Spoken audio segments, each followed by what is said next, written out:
किसान भाइयों, जब गर्मी के महीने में रब्बी की फसल कट जाती है तो हमारे खेत पूरी तरह से खाली हो जाते हैं। आसमान से आग बरसने लगती है और तापमान 45 डिग्री के पार चला जाता है। ज्यादातर किसान भाई इस भयंकर गर्मी में अपने खाली पड़े खेत को देखकर सोचते हैं कि खेत आराम कर रहा है। वो बारिश का इंतजार करते हैं और खेत को वैसे ही बंजर और कठोर पड़ा रहने देते हैं। लेकिन किसान भाइयों, क्या आपने कभी शांति से बैठकर यह सोचा है कि जिस भयंकर गर्मी और चिलचिलाती धूप को हम एक अभिशाप मानते हैं, क्या वह हमारे लिए एक बहुत बड़ा कुदरती हथियार बन सकती है? क्या आप जानते हैं कि खाली पड़े खेत में जो भयंकर बीमारियां छिपी होती हैं, जो खतरनाक फंगस हमारी अगली फसल की जड़ों को सड़ाने के लिए तैयार बैठी है, और जो मोथा जैसी जिद्दी घास आपके खेत का सारा पोषण चूस लेती है, उन सब का काल यह गर्मी ही है। हम बाजार से हजारों रुपए की फफूंद नाशक और खरपतवार नाशक दवाइयां खरीद कर लाते हैं, लेकिन कुदरत हमें 45 डिग्री के तापमान के रूप में दुनिया की सबसे बड़ी और मुफ्त की भट्टी दे रही है। अगर हम इस खाली खेत और इस गर्मी का सही वैज्ञानिक तरीके से इस्तेमाल कर लें, तो हमारी मिट्टी इतनी उपजाऊ हो जाएगी कि अगली फसल में आपकी पैदावार बिना किसी महंगी खाद के सीधी दोगुनी हो जाएगी। आज के इस महा एपिसोड में हम खाली पड़े खेत का पूरा वैज्ञानिक पोस्टमार्टम करेंगे।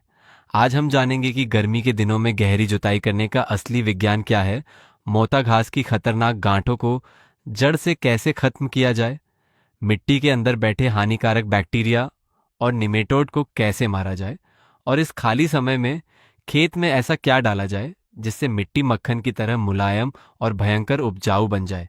यह जानकारी आपको पूरे YouTube पर कहीं और इतनी गहराई से नहीं मिलेगी, इसलिए इस वीडियो को बिना भगाए अंत तक जरूर देखें।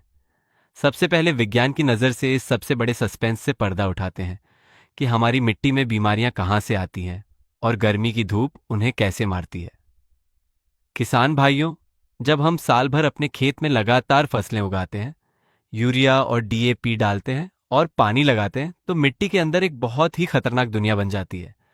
मिट्टी की निचली परतों में खतरनाक फफूंद जैसे फ्यूजेरियम और राइजोक्टोनिया अपना घर बना लेते हैं। यही वो फफूंद है जो आपकी टमाटर, मिर्च, सोयाबीन और कपास की फसल में जड़ गलन और उकट्ठा रोग यानी विल्ट की बीमारी लाते हैं। इसके अलावा जमीन के अंदर निमेटोड नाम के बहुत ही सूक्ष्म और खतरनाक कीड़े पैदा हो जाते हैं। ये निमेटोड आपकी अगली फसल की जड़ों में घुसकर गांठें बना देते हैं, जिससे पौधा भोजन नहीं खींच पाता और पीला पड़कर सूख जाता है। ये सारे दुश्मन मिट्टी की ऊपरी सतह से 6 से 8 इंच नीचे अंधेरे और नमी में बहुत सुरक्षित बैठे रहते हैं।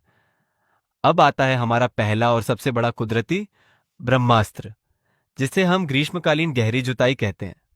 किसान भाइयों, जब मई के महीने में भयंकर धूप पड़ रही हो, तब आपको अपने खेत में कल्टीवेटर नहीं चलाना है। कल्टीवेटर सिर्फ ऊपर की मिट्टी खरोंचता है। आपको मिट्टी पलटने वाले हल, जिसे एम्बी प्लाऊ या डिस्क प्लाऊ कहते हैं, उससे अपने खेत की कम से कम 10 से 12 इंच गहरी जुताई करनी है।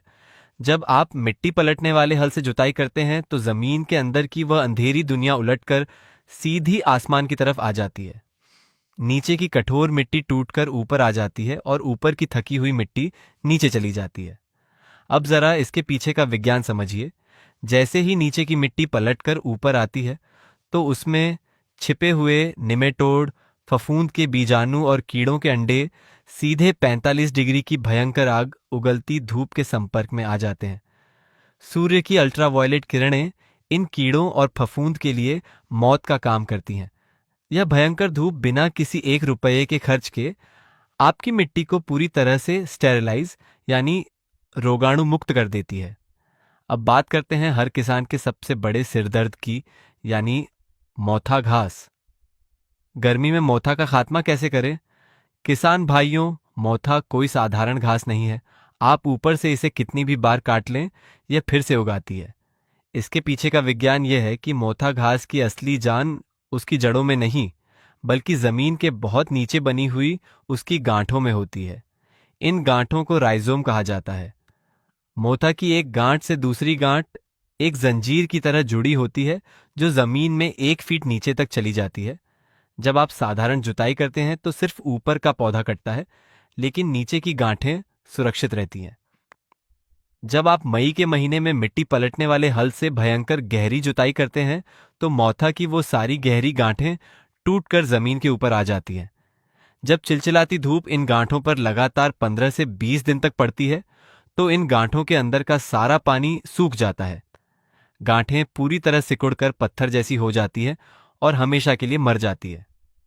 अगर आप 3 साल तक लगातार गर्मी में गहरी जुताई कर लें तो आपके खेत से मोथा घास का हमेशा के लिए जड़ से सफाया हो जाएगा। अब आते हैं वीडियो के दूसरे सबसे महत्वपूर्ण हिस्से पर। हमने खेत की जुताई करके उसे बीमारियों से तो बचा लिया, लेकिन अब इस खाली खेत की मिट्टी को उपजाऊ कैसे बनाएं? किसान भाइयों, लगातार रासायनिक खाद डालने से हमारी मिट्टी का ऑर्गेनिक कार्बन खत्म हो गया है। मिट्टी पत्थर की तरह सख्त हो गई है। इस खाली समय में हमारी मिट्टी को सबसे ज्यादा जरूरत है जैविक कार्बन की। इसके लिए हमारे पास दो बहुत ही शानदार और वैज्ञानिक तरीके हैं। पहला तरीका है हरी खाद का इस्तेमाल करना। हरी खाद यानी ढैंचा या सनई की बुवाई। किसान भाइयों, अगर आपके पास सिंचाई की सुविधा है तो मई के महीने में गहरी जुताई करने के बाद अपने खेत में प्रति एकड़ 10 से 12 किलो ढैंचा का बीज बो दें। ढैंचा एक बहुत ही चमत्कारी पौधा है। यह बहुत कम पानी और भयंकर गर्मी में भी बहुत तेजी से बढ़ता है। ढैंचा की जड़ों में राइजोबियम नाम के बैक्टीरिया होते हैं जो हवा से मुफ्त की नाइट्रोजन खींचकर आपकी जमीन में भर देते हैं। जब ढैंचा 45 दिन का हो जाए और उसमें फूल आने लगे तब उस हरी भरी फसल को रोटावेटर की मदद से उसी खेत की मिट्टी में काट कर मिला दें। जब यह हरा ढैंचा मिट्टी के अंदर सड़ता है तो यह आपकी जमीन में इतना भयंकर जैविक कार्बन, नाइट्रोजन और सूक्ष्म तत्व भर देता है कि अगली फसल में आपको यूरिया या डीएपी डालने की जरूरत आधी रह जाती है। ढैंचा आपकी सख्त मिट्टी को चाय की पत्ती की तरह भुरभुरा और मुलायम बना देता है, जिससे अगली फसल की जड़ें बहुत गहराई तक जाती हैं।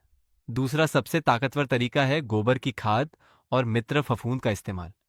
हमारे बहुत से किसान भाई गर्मी के दिनों में सीधे कच्चा गोबर खेत में डाल देते हैं। ये खेती की सबसे भयंकर गलती है। कच्चे गोबर में दीमक होती है और बहुत सारे खरपतवार के बीज होते हैं। खाली खेत में हमेशा पूरी तरह सड़ी हुई पुरानी गोबर की खाद डालनी चाहिए, लेकिन इस खाद को और भी ज्यादा ताकतवर बनाने का एक वैज्ञानिक तरीका है। आप 1 एकड़ के लिए 2 से 3 ट्रॉली सड़ी हुई गोबर की खाद लें। उस खाद में 2 किलो ट्राइकोडर्मा और 2 किलो स्यूडोमोनास नाम की जैविक फफूंद को अच्छी तरह मिला दें। इसे 10 दिन तक छाया में रखें और हल्का पानी छिड़कते रहें ताकि मित्र फफूंद पूरे गोबर में फैल जाए। अब इस जादुई खाद को गर्मी की जुताई के बाद खाली खेत में बिखेर दें। ट्राइकोडर्मा एक ऐसा रक्षक फफूंद है जो मिट्टी में जाते ही अपनी संख्या करोड़ों में कर लेता है। यह मिट्टी में छिपी हुई उन सभी बीमारियों को ढूंढ ढूंढ कर खा जाता है जो आपकी अगली फसल को नुकसान पहुंचाने वाली थी। यह आपकी मिट्टी के लिए एक अचूक सुरक्षा कवच बन जाता है। अब हम बात करेंगे उन जरूरी सावधानियों की जो खाली खेत की जुताई करते समय आपको अनिवार्य रूप से रखनी चाहिए। पहली और सबसे बड़ी सावधानी है जुताई की दिशा। कभी भी खेत की जुताई ढलान की दिशा में नहीं करनी चाहिए। अगर आपके खेत में थोड़ा सा भी ढलान है तो जुताई हमेशा ढलान के विपरीत यानी आड़ी दिशा में करें। इसका विज्ञान ये है कि जब आप आड़ी जुताई करते हैं तो मिट्टी के बड़े बड़े ढेले बन जाते हैं। जब मानसून की पहली भारी बारिश होती है तो ये ढेले पानी की रफ्तार को रोक लेते हैं। बारिश का सारा पानी आपके खेत के अंदर ही समा जाता है, जिससे जमीन का जल स्तर बढ़ता है और आपकी उपजाऊ मिट्टी बहकर खेत से बाहर नहीं जाती। दूसरी सावधानी है खेत को बिल्कुल बारीक नहीं करना। गहरी जुताई करने के बाद कभी भी रोटावेटर चलाकर मिट्टी को बिल्कुल बारीक पाउडर जैसा ना बनाएं। भयंकर गर्मी में तेज हवाएं और आंधी चलती हैं। अगर आपकी मिट्टी बिल्कुल बारीक होगी तो ऊपर की सबसे उपजाऊ मिट्टी हवा के साथ उड़कर दूसरे के खेत में चली जाएगी। इसे वायु क्षरण यानी विंड इरोजन कहते हैं। खेत में बड़े बड़े ढेले पड़े रहने दें। हवा इन ढेलों के बीच से होकर गुजर जाएगी और आपकी मिट्टी सुरक्षित रहेगी। किसान भाइयों, खेती कोई एक दिन का काम नहीं है। यह प्रकृति के साथ मिलकर चलने वाला एक बहुत ही गहरा विज्ञान है। हम फसल के समय तो बहुत पैसा खर्च करते हैं, लेकिन अगर हम अपने खाली खेत की मिट्टी पर थोड़ा सा ध्यान दे लें तो हमारी आधी से ज्यादा बीमारियां और खर्चे यूं ही खत्म हो जाएंगे। ग्रीष्मकालीन गहरी जुताई और हरी खाद का इस्तेमाल कोई नई बात नहीं है, बल्कि यह हमारे पुरखों का वह मजबूत विज्ञान है जिसे हम रसायनों की अंधी दौड़ में भूल गए थे। अगर आप इस खाली समय का सही उपयोग करेंगे तो मैं आपको विश्वास दिलाता हूं कि मानसून आने पर आपकी यह मिट्टी एक ऐसी ताकतवर जमीन में बदल जाएगी जो आपको अब तक की सबसे बम्पर और स्वस्थ पैदावार देगी। एआई खेती चैनल का हमेशा से यही प्रयास रहता है कि हम आपको किताबी बातों से निकालकर असली और पक्का वैज्ञानिक रास्ता दिखाएं। उम्मीद है खाली खेत की मिट्टी को सुधारने के इस असली विज्ञान, मोथा घास के खात्मे और हरी खाद की यह पूरी सच्चाई आपको बहुत पसंद आई होगी। अगर आपको हमारी यह भयंकर और पारदर्शी वैज्ञानिक रिसर्च पसंद आई हो तो इस वीडियो को तुरंत लाइक जरूर करें। आपके एक लाइक से हमें खेती की ऐसी ही असली और वैज्ञानिक सच्चाइयों को आपके सामने लाने की ताकत मिलती है। ऐसी ही पक्की, सच्ची और एडवांस वैज्ञानिक जानकारी हमेशा सबसे पहले पाने के लिए हमारे एआई खेती चैनल को अब भी सब्सक्राइब करें। इस असली जानकारी को सिर्फ अपने तक न रखें, इस वीडियो को अपने सभी किसान भाइयों के साथ अपने सभी व्हाट्सएप ग्रुप्स और फेसबुक पर ज्यादा से ज्यादा शेयर जरूर करें, ताकि देश का हर किसान इस गर्मी का सही फायदा उठाकर अपनी बंजर होती मिट्टी को फिर से उपजाऊ बना सके। अगर आपके मन में खेती से जुड़ा कोई भी सवाल है तो नीचे कमेंट बॉक्स में बेझिझक जरूर लिखें। हम आपके हर एक सवाल का सही और सटीक जवाब देने की पूरी कोशिश करेंगे। मिलते हैं अगले वीडियो में खेती की एक और शानदार, पक्की और एडवांस जानकारी के साथ। तब तक के लिए अपनी खेती को आधुनिक बनाते रहें, अपनी मिट्टी को बचाते रहें, मेहनत करते रहें, खुश रहें और संपन्न रहें। वीडियो देखने के लिए आपका बहुत बहुत धन्यवाद। जय हिंद, जय किसान।